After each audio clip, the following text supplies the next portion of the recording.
Let's bring in Republican Tennessee Congressman Tim Burchett, friend of show, and Professor Dakota Rudesill. And you can tell me if I mangled your name. I do it all the time. Professor, how do I say your name the right way? You nailed it. Rudesill. 30 years studying nuclear weapons, work in Homeland Security, understands, okay? First of all, let's start on the political. And Professor, you listen to what I hear from Tim. If you got any questions, let me know. Representative, I have it right that there's a classified briefing, right? Why do you guys need one if there's nothing to see here? There was a classified briefing last week. I didn't go to it, Chris, because and thank you for having me back on, brother.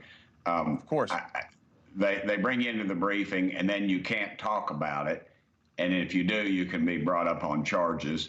And even if it's something you already know, which you and I think I know what's going on with some of this. I don't think they're sniffing out nuclear stuff. I don't blame that guy for saying that. Everybody's got a theory on it. My guys down at my Liars Club, coffee club every Saturday morning, they've got a theory on it too. But the reality is, I think it's a combination of everything. If I could go into that, is that all right? You use the time as you want, sir. You serve the people. Brother. Well, I think you've got a combination of things going on. You've got some copycats, but I do think the Chinese are using this. They have componentry and everything we've got. The camera that's filming me right now is Chinese. They have their componentry in our fighter pilots, and there was a report out a while back, and it's been talked about a lot that they're afraid they could have the capabilities of even turning off some of our jets if we were to get into a conflict with them. I don't know if they're behind 100% this, but they are monitoring this. You remember that Chinese spy balloon? Weather balloon. Yeah. That thing flew over the Aleutian Islands, came down, went across the country, transversed, turned directions, came back around, took in Oak Ridge National Laboratory in my backyard there in Tennessee, did everything. Then they shot it down off the coast of Myrtle Beach. Now, the Chinese are cold and calculated. They look at everything that we do. They monitor every movement. They're monitoring, and on that thing, they didn't really have to do much spying because, honestly, they've got people in our colleges and universities. They had a member of Congress had a relationship with a known spy. You had a known spy that was a driver for a U.S. senator for 10 years, for goodness sakes. So I think what they're monitoring is our response. And you are correct. We are going to end up moving on off this thing, and then something's going to happen major because of these drones, because we are not paying attention to it. And I firmly believe that the Chinese are monitoring this.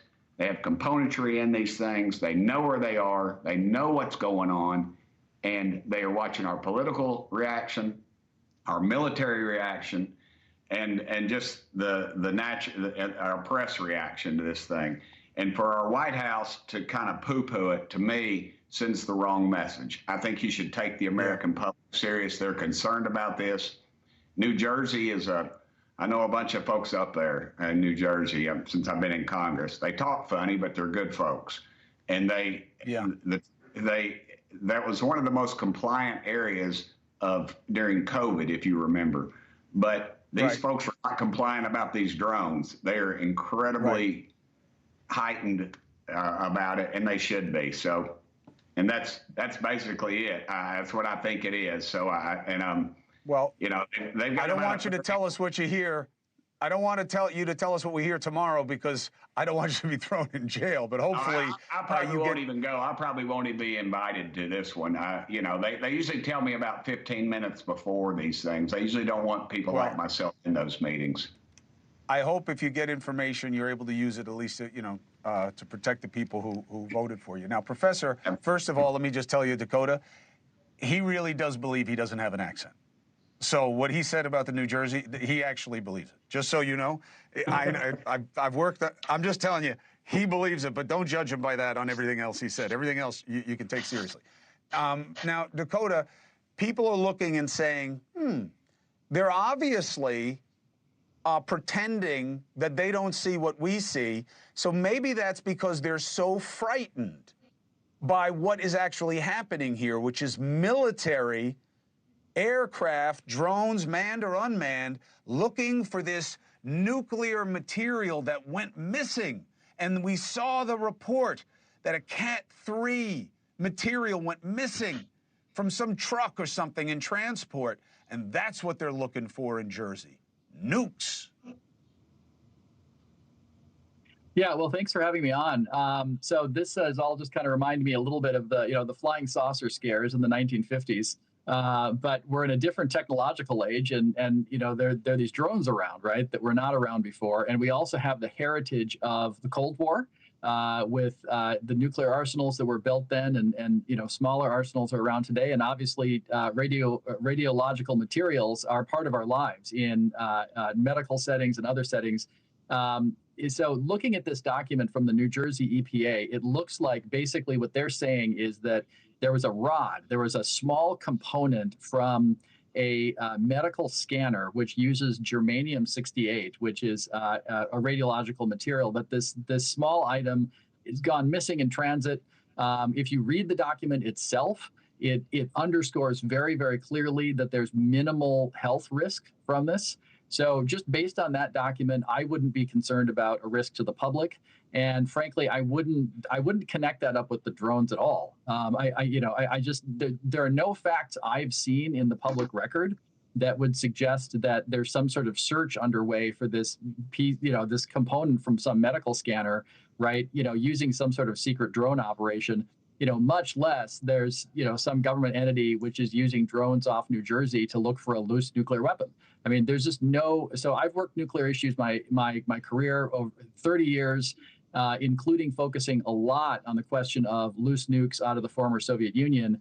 And there's nothing in the public record today that suggests that we are at a greater risk from a Soviet-built nuclear weapon than we were 2 weeks ago or 15 years ago. But the risk was largest when the Soviet Empire cracked up in the late 80s and the early 1990s. And then there were tens of thousands of Soviet nuclear weapons scattered across 15 Soviet republics, and then in the Red Army occupied parts of Eastern Europe. And the security was terrible. The accounting was awful.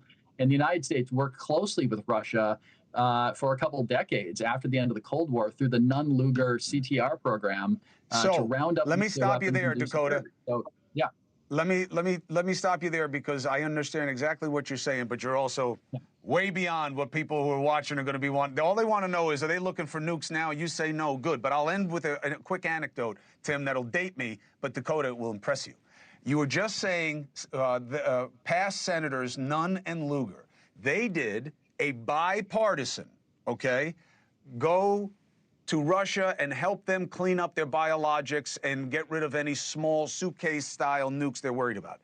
I did a story for them. They asked the media, why don't you cover this instead of chasing after our girlfriends all the time? I went to Russia, to outer Siberia, a place called Shucha, and in a barn, this is not a joke, I'm not exaggerating any of this, in a barn that they sealed with a wax seal and a piece of rope at night is where they kept their chemical weapons. On wine racks that went all the way back in this huge barn, that was their security for those. I was part of that. You were right then, they were worried about it. It was the last time our government worked together because of a bigger concern than their own advantage, in my opinion.